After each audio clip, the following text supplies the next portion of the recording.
Okay,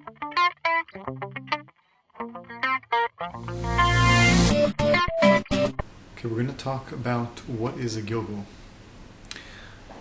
Gilgul in Hebrew, the word means a cycle or circle, and the Gilgul is a process that a person goes through. Almost everybody goes through in their lives.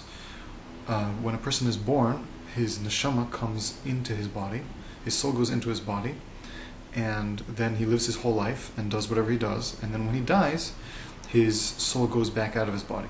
His soul then goes up into Shemaim, into heaven, and gets judged there, and they decide what to do with him.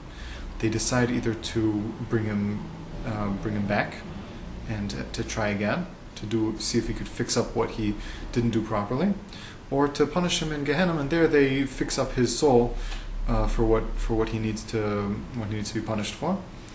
And when a person comes back into the world for a second time, so that's called a Gilgul. It's like a cycle. He starts by being born for the first time, and then he dies and goes up, and then comes back down again. So that's the word Gilgul.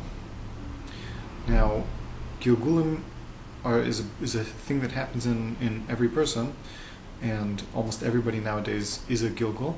We don't have what's called new neshamas that were never in this world before. They're coming here for the first time, and each one of our neshamas has been in this world many times, under many different periods of time, doing many different things. And now what we're here for in this world is to fix up and to perfect and to do tshuva for the things that we did in the past, in our previous Gilgulim, in English it's often translated as reincarnations, although it may not be a complete proper translation for it.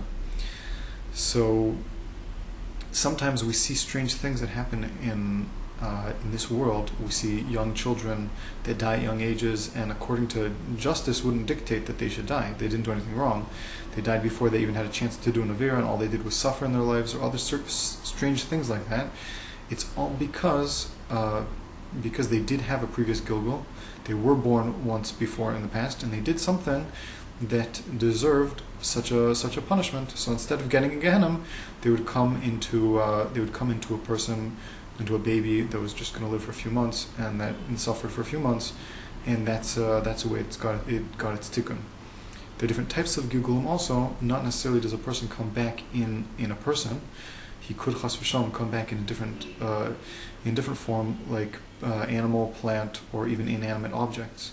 We see neshamas could come into these objects also, and it's a whole topic in and of themselves. And also there's different types of Gilgulim. There are not complete Gilgulim. There's what's called like iburim, which are all different types of things that happen to a person, where a neshama joins in to a person who's already alive. A soul comes into a person who's already alive to strengthen him or to give him help with a mitzvah, or chas v'shalom could be the opposite. If a person does an avera, so the neshama of a bad person can come into him. Often that's also called a dibuk, but in general we call it an ibur neshama, when a person gets a neshama of a special tzaddik when he did a special mitzvah. So these are different types of Gilgulim. So again, we have to understand: is it kedai? Is it worthwhile to take a Gilgul, or is it not? Is there something we can do about it? And these are things that are good questions. We're going to speak about it at different times. Also, how many times could a person come back into Gilgul? All these different things. What is it that a person could come into a Gilgul for? What types of averas is it that we do that causes us to come into the Gilgul? And these are all things that we should stay tuned to see what there is to do about it.